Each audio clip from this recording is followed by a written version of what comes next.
Bhagavate Vasudevaya.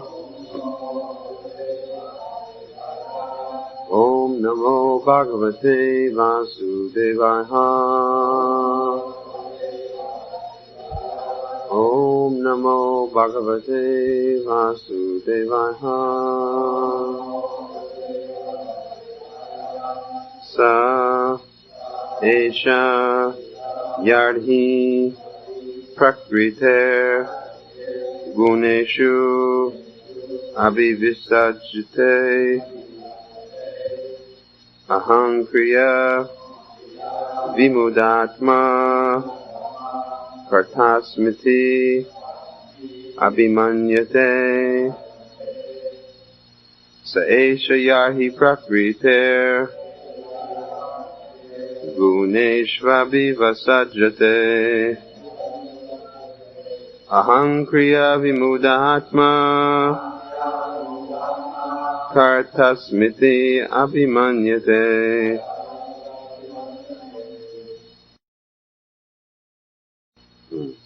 Sa, that very living entity. Esha, this. Yarhi, when. Prakrite, of material nature. Guneshu, in the modes. Abhivisajate, is absorbed. Aham Kriya, by false ego. Vimuda, bewildered. Atma, the individual soul. Karta, the doer. Asmi, I am. Iti, thus. Abhimanyate, he thinks. Translation and purport by Srila Prabhupada. When the soul is under the spell of material nature and false ego, identifying his body as the self, he becomes absorbed in material activities, and by the influence of false ego, he thinks that he is the proprietor of everything. Purport. Actually, the conditioned soul is forced to act under the pressure of the modes of material nature. This purport we're going to read and speak. The conditioned soul is forced to work under the pressure of material nature. Means that the three modes of material nature, goodness, passion, and ignorance, are forcing the soul to act in so many different ways. We are all thinking that we are independent and that we have selected how we are going to act, what we are going to say, what things we prefer to do. But actually, we are not the deciders of any of these things. This has already been decided by the modes of material nature. As soon as the soul becomes conditioned by Maya, then the soul becomes a slave to Maya. And so it is already determined what kind of people you like, what kind of food you like, what kind of cars you like, what kind of television shows you like. Everything is already programmed. Because once you give up your purity, once you lose your pure Krishna consciousness, then whatever type of modes of material nature you associate with, that is the type of enjoyments that you're going to seek after. Just like we see, people of a similar consciousness, they enjoy the same type of music. They enjoy the same type of clothing styles. They enjoy the same type of friends. The saying is, birds of a feather flock together. So the feather means the consciousness. People, living entities with a similar type of consciousness, associate with the similar objects of the senses. And there's really no question of free choice. Once you suspend once you give up your service to Krishna, you're under the grip of Maya. You're imprisoned. Now once you're in prison, where's the question of freedom, of choice? The prisoner has to do what he's told. He has to get up at a certain time.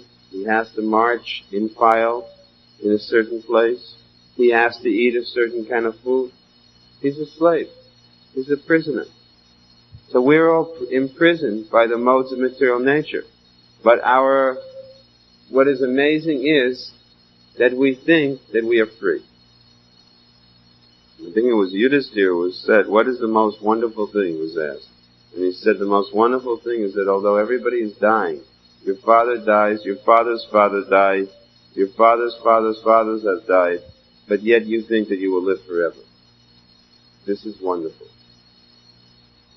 So it is also similarly wonderful that we think we are free to do what we want. And you are not at all free. Because here it mentions the conditioned soul is forced to act under the pressure of the modes of material nature. It's just like someone has a gun on your head. If someone is holding a gun on your head, how much freedom you have. Whatever they tell you to do, you're going to do. So Maya is doing the same. Maya has a gun on our head. And we have no free choice. We're acting exactly on the order of Maya. Prabhupada continues, the living entity has no independence. When he is under the direction of the Supreme Personality of Godhead, he is free.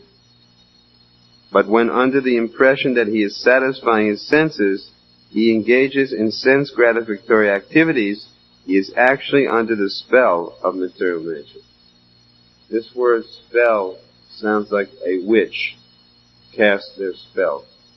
We sometimes hear how the witches are casting a spell on someone. So sometimes Maya is called a witch. Jiv Jago Jiv Jago Gora Chandrabo. The translation to that song is, you are sleeping, wake up, sleeping soul, wake up, sleeping soul. You are sleeping in the lap of the witch called Maya. So we are all sleeping in Maya's lap. And the spiritual master and the sadhus are calling to us, wake up. One who wakes up is actually free. Otherwise, now, we are simply living out the dream of Maya. This type of material life that we are living in is simply Maya's illusion. It is not real waking life. Real waking life means where you will to serve Krishna, where you actually make your destiny. Otherwise, at present time, we are not the makers of our destiny. The destiny is already determined. Someone asked me the other night at that outside program, what is destiny? They wanted to know. They said that if there's free will, then how is it that Krishna says to Arjuna in the Bhagavad Gita, you might as well fight and kill them because they're already put to death. All these soldiers are already dying, dead. Yes, they're already dead because they have already surrendered to Maya, therefore we can expect exactly what will happen to them. Just like it is said in the Gita, for one who is born, death is certain. And for one who dies, birth is certain. So once you are caught up in this, you see, in this grip of Maya's control, really you don't have freedom. And what is this life? You are forced to sleep, you are forced to eat, you are forced to mate, you are forced to defend, you are forced to suffer. You are being forced to do so many things against your will. You are forced to grow old, you are forced to get diseases, you are forced to die. But what is the question of freedom? This is not free life. And yet, when we are told that if you take the Krishna consciousness, you can get free from all of these different imprisonments, our answer is no thank you. I prefer to be a slave to Maya than to practice some tapasya, austerity, of getting up early in the morning at 3 or 3:30, of coming to the temple, of associating with the devotees. those things are too much painful. I prefer to die. I prefer to grow old. You mean to tell me that it is more painful to come to the morning program and sing and dance in association with devotees than to grow old and die? Are you really serious that you think that it is more pleasant to grow old and die than to get up early and sing and dance with devotees? Then just see how confused we are. So far I know, people work very hard all week long to be able to go out on the weekend and sing and dance. Now we are singing and dancing every morning, and someone is saying, no thank you, I'd rather grow old and die. If this is definitely Maya. This means Maya has got us. It is a spell. Just like the witch casts a spell and you don't know what is happening. When the witch puts the spell on you, you can't understand what the problem is. Maya is like that. You will be in Maya and you will not know you are in Maya. Prabhupada said that the sign that you are not in Maya is when you say, actually I'm in Maya. When you say I'm in Maya, then you know you're not in Maya. But when you think I'm not in Maya, that's when you're really in Maya. When you think that I am Krishna conscious, then you are not Krishna conscious. But when you realize your shortcomings, your faults, then you are becoming Krishna conscious. That humility is very important for a devotee. That honesty and humility is very important. In Bhagavad Gita it is said, Prakrite Kriyamanani. One acts according to the particular modes of nature that he has acquired. When you take your birth, you get a certain type of body with certain types of senses and a certain kind of mind. As soon as you get your birth, it is all determined by your past lifetime, your past consciousness in the last lifetime. It will say what kind of body you're going to get now.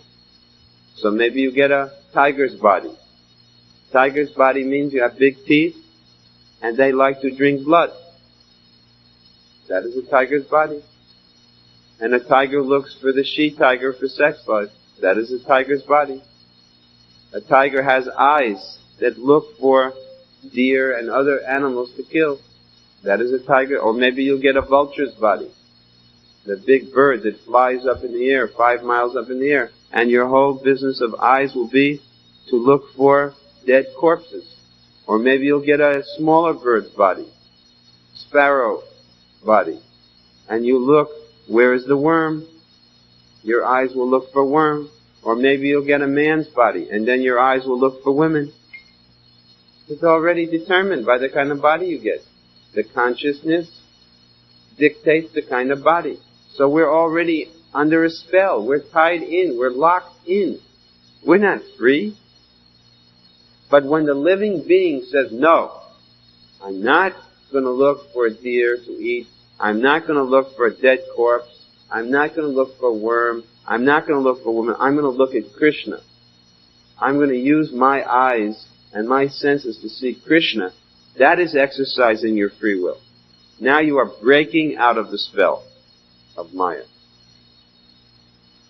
And this is what Krishna consciousness means. It means forcefully breaking the spell of Maya.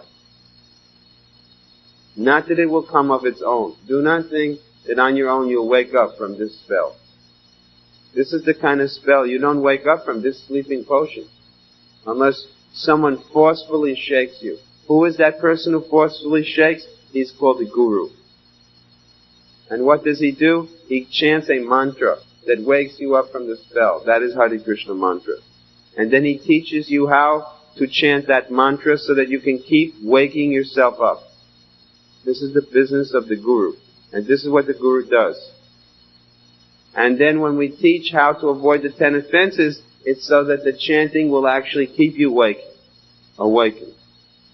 Because if you chant, as we have been speaking these last 4 days, if you chant committing the 10 offenses, you can go on chanting for eternity and you'll still be in Maya's grip. Isn't it what we have read? Isn't it? That the chanting will have no effect. if you don't chant properly. You'll still be moping around. You'll still be in sleeping consciousness. This is a scientific process. How to place the senses, awaken the senses by fixing them on Krishna. In the Nectar of Devotion, you'll read so many chapters about stimulation of love. Stimulating. Stimulating means to excite. How to excite your attraction for Krishna. Do you know the Nectar of Devotion? Have you read the book? Are you aware of it? If you're not, then what are you? Some kind of make-believe devotee? A neophyte person who simply parades around and masquerades as a devotee? Or are you serious to wake yourself up and get out of the grip of Maya? Then you better learn the science of Krishna. Do you know what Krishna's hair looks like? Do you know what Krishna's eyes look like? Do you know what kind of belt Krishna wears? Do you know what kind of flute Krishna plays? If you don't, then how do you call yourself Krishna conscious? You know what your wife looks like. You know how she wears her hair, how she wears her belt. So you're wife conscious, or husband conscious, or child conscious, or car conscious. But who is Krishna conscious? Who knows the science of Krishna? It is not a secret. It is clearly given in Prabhupada's books. But if you don't read these books, how you will expect to become Krishna conscious? You think it just happens by magic? That one day the whole thing falls into your brain and you learn everything magically? No. We are forcing the children, go to school, learn. Well, what about us? We're not going to learn? This is not a school that we have to learn? These are not textbooks that we have to study? Or you think, I know everything already. No, you won't know everything already. It is not simply if you do service and you think automatically it's going to come to you. This comes by studying. And when you study these books, then your love for Krishna will gradually wake up. And when you're fully Krishna conscious, when you love Krishna, then you'll know everything. But until that time, it's called sadhana bhakti. Most people in this movement hardly begin sadhana bhakti. They make a little beginning and then they stop. They think, okay, I did enough. I learned to say Hare Krishna, Krishna Krishna, Hare Hare, Hare Rama, Hare Rama. And that's all I'm going to do. Most people stop there. Very few devotees pursue Krishna consciousness seriously until the point of love of God. Manusyanam sahasreshu kaschid yatati siddhaya yatatamapi siddhanam kaschid mam beti tatpataha. Most persons don't go so far. I wonder how many of you have read and carefully all of Prabhupada's books. Not once, but many times. Do you think that you can learn these books reading one time? And I don't think most of you have read the books one time.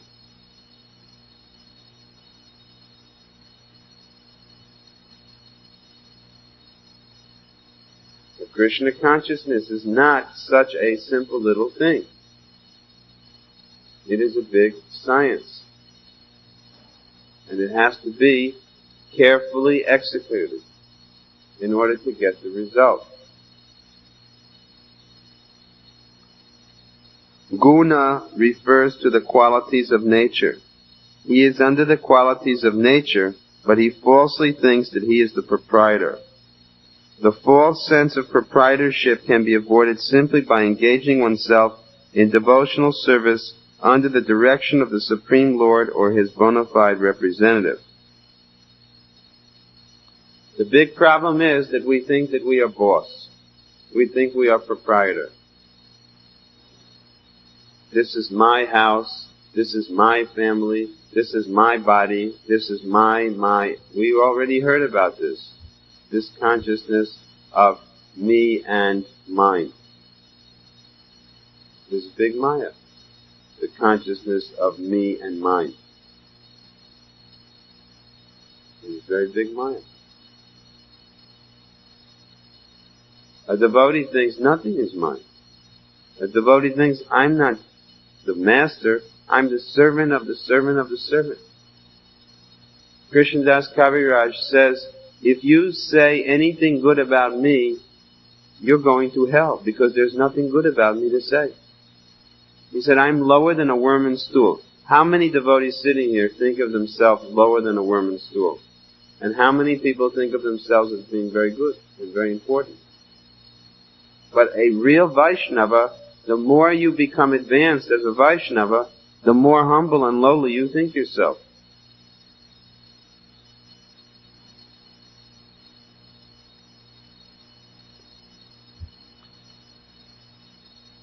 Arjuna in Bhagavad Gita was trying to accept for himself the responsibility for killing his grandfather and teacher in the fight.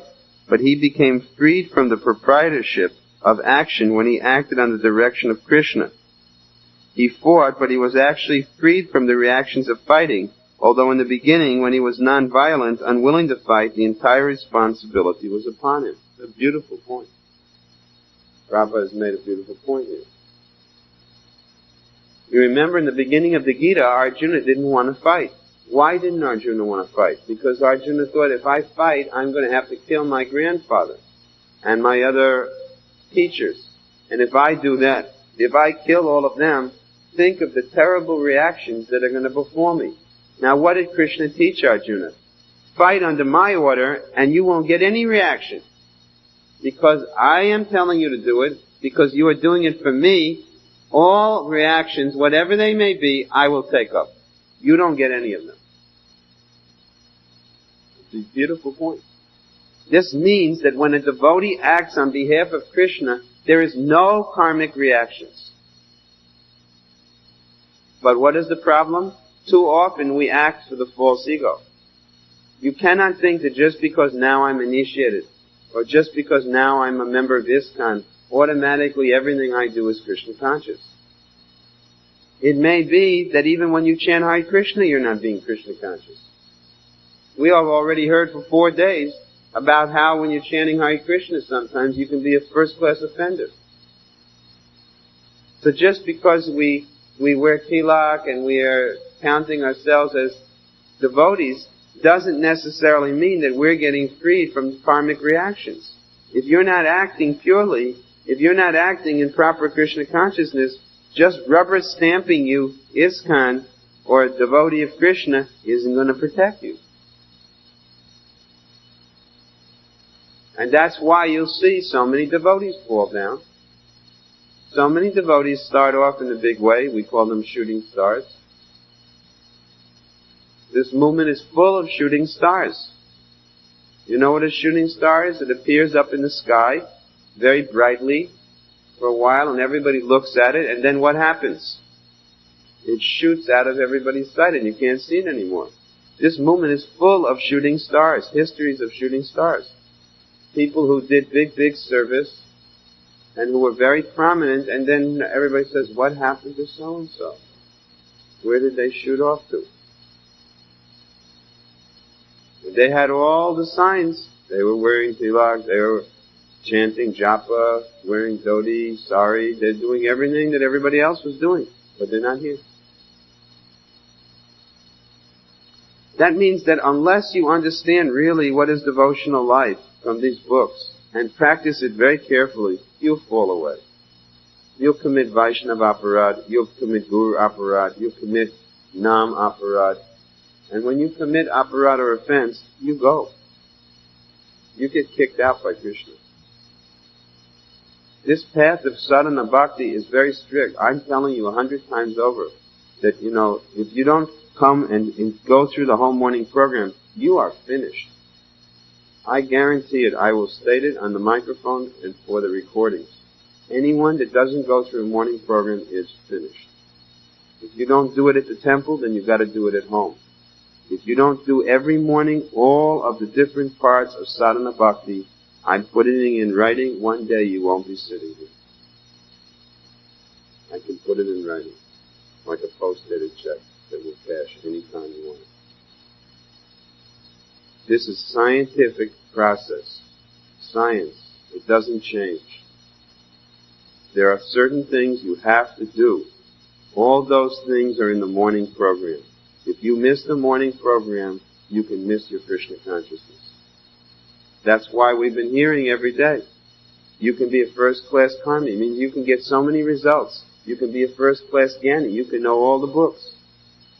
You can do all kinds of service and work. You can know all the books. You can do a million other things. But if you don't do the basic things of sadhana, you won't get the goal, bhakti. And that's what's happening. And people don't understand why. Because they're in Maya's hands. Because they're neophyte. And they forget very quickly what is the instruction of Guru. But what's the first and most important instruction the spiritual master gives? Chant 16 rounds and go to the morning program. And if you say you cannot go to the morning program, then you do the morning program in your home. Nobody can stop you from doing morning program in your home. There's nothing to stop you from getting up at 4 o'clock or 3 o'clock in your home and going through a whole morning program in 2 hours. Who's stopping you? If you say, I can't afford the time to come to the temple, but then do it at home. Have your Mangal Arati at home. Worship Tulsi at home. Recite the 10 offenses at home. Offer obeisances to the Vaishnavas at home. Chant 16 good rounds. Have the Guru Puja. Have the Srimad Bhagavatam class. Then you're covering all the things of sadhana bhakti. Otherwise you just missed something. You missed your Tulsi Puja, then you're in bad shape. You missed hearing the Bhagavatam class, you're in bad shape. You missed offering your obeisances to the Vaishnavas, you're in trouble. You're in big trouble. Oh, you missed it 2 days in the week, 4 days in the week, 5 days in the week, and you call yourself a devotee? Who are you kidding? You're not a devotee. You're just putting some pain on your head. Don't kid yourself. This is not a joke, Krishna consciousness. I don't think people understand that this is a science. Maybe you have more faith in the material scientists because you believe them. You believe what they say about science, that when you put 2 part hydrogen and 1 part oxygen, you get water. Everybody believes that. Then why don't you believe in sadhana bhakti? That if you don't do it, you don't get the result. Why don't you believe?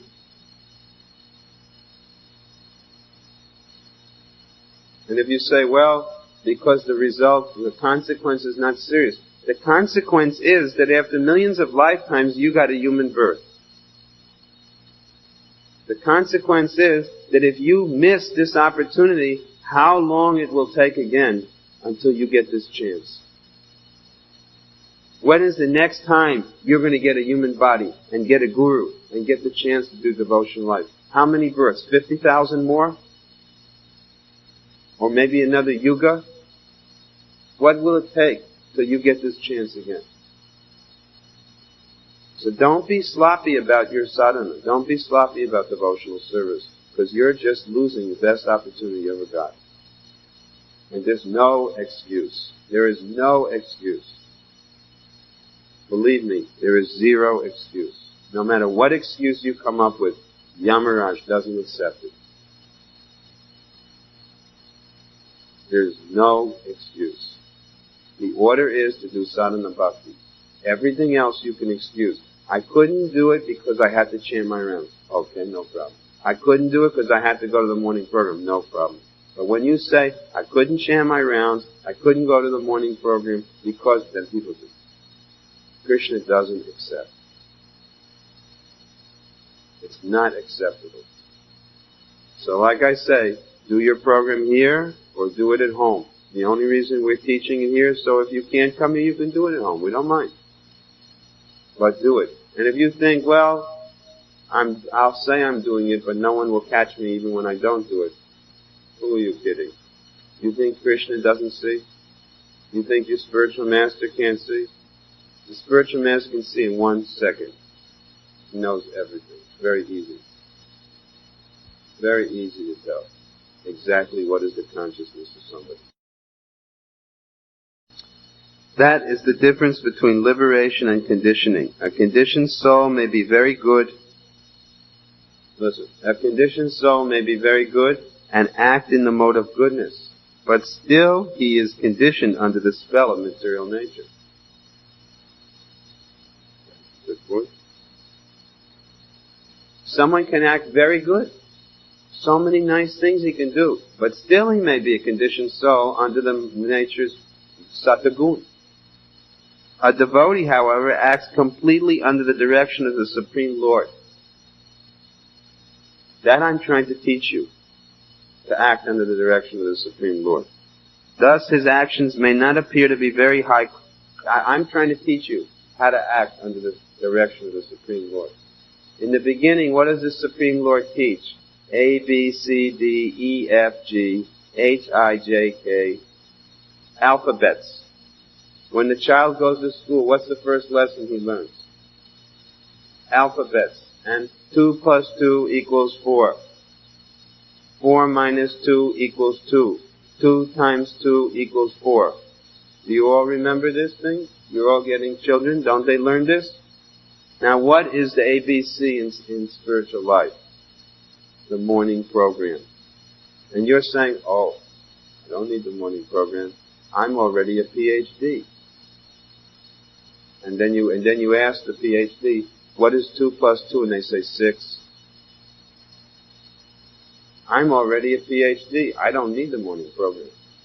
But unfortunately, I don't know how to add 2 plus 2. But I'm a PhD. People are so intelligent that they can skip over the most basics, and they will never, ever, ever come to PhD. They are not even in school yet, practically. I have seen people who are initiated devotees, still to this day, that you ask them to chant the Samsara prayers or Sri Guru Charanapada, they don't know the words.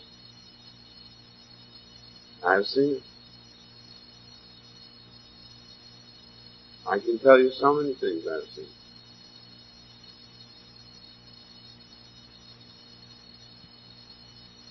Now, when are we going to get serious about spiritual life? Thus, his actions may not appear to be very high quality to the common man, but the devotee has no responsibility. Arjuna may have seemed to be, very angry. Arjuna may have seen so many things when he was fighting at Kurukshetra. And to common people, they may not understand. Just like common people may not understand why you get up in the morning at 3 o'clock, why you go through this whole thing. Why be a Hare Krishna? Go back to your family. Have a nice job. Build up a bank balance. Retire comfortably. Take care of your family. Why are you wasting your time? That's what the common man says. But they don't understand that while they're saying all these things, death is smiling with big face behind them saying, yes, you go on talking like that.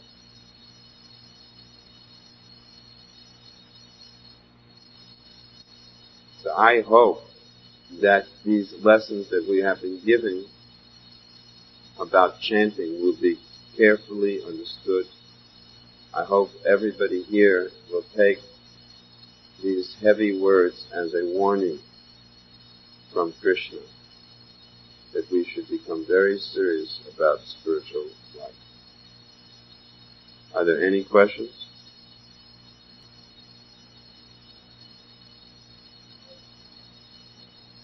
Okay. So, supposing because of some service you have to, first of all, we got to see whether you really had to stay up late. That's the first point. I want to know, that where is the case where someone has to do that. There are not so many cases where one has to stay up late. That's the first point. Generally, it's by your own choice. It's not that you have to. So first point is that most of the time, this is bogus. You don't have to stay up late. And if you say, well, business is better late at night, well, I say it's not better if you're sacrificing your spiritual life. It's very rare case that someone has to stay up. Most people don't have to. But if for some reason you have to, then you have to make up the morning program by sliding it to a later hour. Okay, good. Then you don't start at 4:30, you start at 6:30. But you still got to do the whole morning program. You still got to go through the whole thing. Did you go to Mangal Arti? Did you have an Arti, full Arti? Did you worship Lord Nrsingadev by saying his prayers? Did you have the Tulsi Puja? Did you offer obeisances to the Vaishnavas? Did you chant your rounds? Did you have the Bhagavatam class? Did you see the deities? Did you take Charnamrita? Well, no, I got up late. So what? Do it later on. Who's stopping you? Oh, well, I'm PhD already. I don't have to. I'm already liberated. I'm such and such. Don't you know me? I'm above the rules and regulations of Scripture.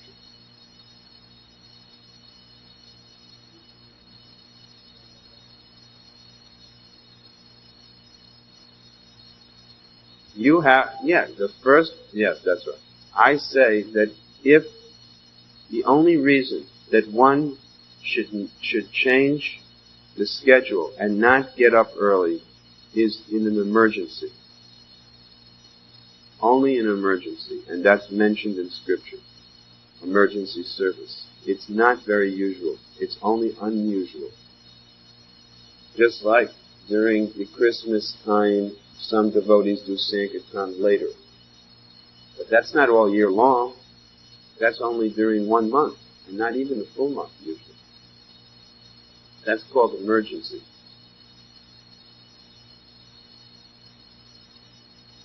But you don't make the emergency 365 days a year.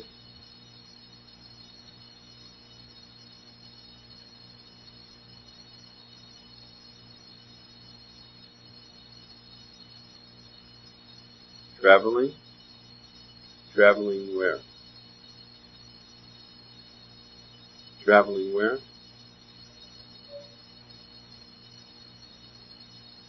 But if you stay in a motel, then you can get up early. Staying in a motel doesn't change the time you get up. And then you have to have your pictures. You have to carry your pictures. Panchatattva picture, Parampara, Guru Parampara picture. So then you set up the pictures in the morning in the hotel room. You take with you Agarbati. You chant the Samsara Dava Navalita Loka prayers, Sri Krishna Chaitanya, and Hare Krishna. Then when that's finished, next thing you say Premadwani prayers, Jai Om Vishnu Van, and you go through those prayers. Then you chant the Nrsingadev prayers. Also carry a picture of Nrsingadev. Then after that, if you don't have the Tulsi there, then you have a picture of Tulsi Devi.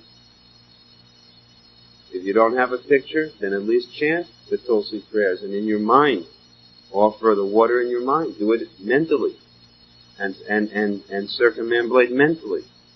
Then offer your obeisances to all the Vaishnavas. Even they're not in the same room, in the hotel room, they're all over the world. By the grace of spiritual connection, you can be offering your obeisances to all the Vaishnavas all over the world in your hotel room. Then after that, you sit down for japa, and you chant good rounds. Then after that, by 7 o'clock, close your eyes, and you imagine you're in the Houston Temple. The conch shell blows, the door opens, and there's Radha Nilamadhava, and you get your darshan. You can do the whole thing in your mind if you don't even have a picture. Then after that, take some Charnamrita in your mind if you don't have the Charnamrita. Then after that, sit down and read Bhagavatam for 45 minutes. I tell you, anybody does this will get the same benefit as if they were right here in the temple. How do I say that? Read Nectar of Devotion. Again, I say, you are not reading the books, because in the Nectar of Devotion there's a story about one Brahmin who he was very poor, he could not do nice cooking and other things for the deity. Does anyone know what happened to him? You know the story? Does anyone know? He cooked sweet rice. And then he was worried. There's a nice picture of him in the Nectar of Devotion. He was worried that maybe when I made the offering, the whole thing he was doing in his mind. Complete puja in his mind. Because he was poor. So then he was worried in his mind, I think the sweet rice is too hot. So in his mind he put his finger in the sweet rice. And what happened? He suddenly woke up from his dream of his remembrance, and he looked at his finger and it was burned. And then in Vaikuntha, Lord Narayan was laughing. And Lakshmi Devis, they were all thinking, why are you laughing? So immediately Lord Narayan sent one, spaceship, Pushpa Viman, and the spaceship took this Brahmin and brought him right into Vaikuntha. And then Lord Narayan explained to Lakshmi Devis that this Brahmin was doing all of this puja simply in his mind, and then he got his finger burned. He was surprised. How could it be? I only did it in the mind. But actually there's no difference, Lord Narayan said. That one does the service or does it in the mind is one and the same. Now you read Nectar of Devotion, you learn all these things.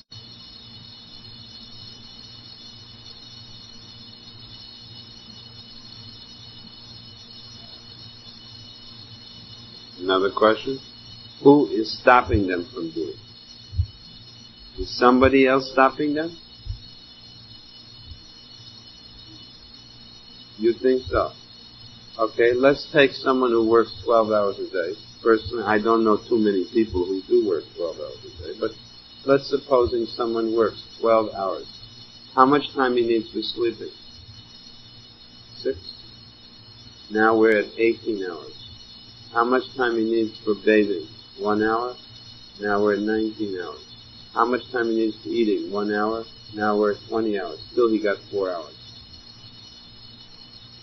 First of all, I say that anybody that works 12 hours is a mudha. That's the first point. I don't believe that you have to work 12 hours. I don't believe that. That to just make ends meet, you have to work 12 hours. But I'm saying even if you want to be a mudha and work 12 hours so you can become rich or whatever, still you have, as I explained to you, there's still 4 hours remaining. That morning program takes how much time? Maybe 3 to 4 hours. So you still got time. Now if you say, well, when is he going to be with his family? Then that's his problem. Don't take the time off the 4 hours of the morning program. Stop being a mudha and work 12 hours. Work 8 hours and be with your family 4 hours. Normal people don't work 12 hours. There are very few people that I know that work 12 hours. But if they want to, then what that means is there's no time for family life. But then they say, no, I'm not going to take the time from the family. I'm going to take the time from the morning program. That's their choice. Then you cannot say they cannot. You can say they don't want to. Who is the full-time devotee that cannot do the program? I think you have used the wrong word. They can do if they want, but they don't want to. Because they're not experienced devotees. They're not trained. They're not strict. Oh, that's different. Now you're talking another point. Therefore, Bhagavad Gita says most people don't have that determination.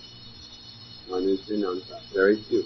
Out of thousands of persons, one will endeavor for perfection. One will become a devotee. Out of thousands of people, one becomes a devotee. And out of 1,000 devotees, one knows Krishna in truth. I remember giving a lecture in this room, another room. I always ask, who will be here 3 years from now? Who will be here 4 years from now? And I remember that lecture, and some of the people who were at that lecture are not here now. They're not here now. And I can say the same thing. If I say it now, who will be here 4 years from now? Do you think every single person sitting in this room will be here? Do you think they'll all still be trying, or someone will give up? What do you think? But is it because they could not, or because they chose not to? Is it cannot, or is it choice? Is it force or choice? It's choice.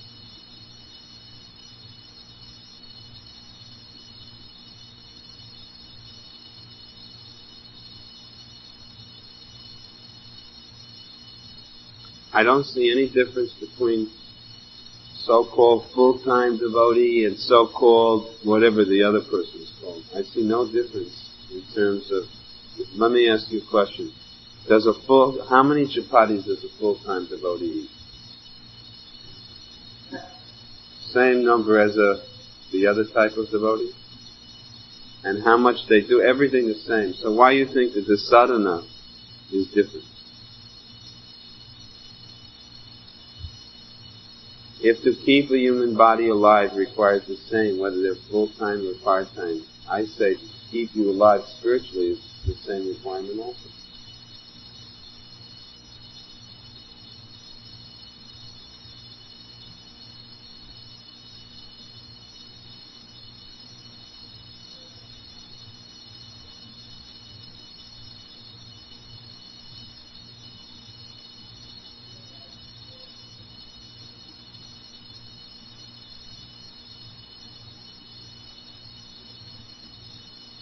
Yeah. The best thing is that to not accumulate anything. That way in old age, you're already accustomed to having nothing. The best thing to get ready for old age is to already give up everything. That way when you're old, you're already not worried. Better to renounce everything now when you're young and you can give it up. So when you're old, it'll be very easy. You won't have anything. Instead of worrying about how to accumulate so many things for later on. Okay, we're going to stop now. I'm getting a little tired. So, okay, Jai. All glories to Sri Guru and Gauranga.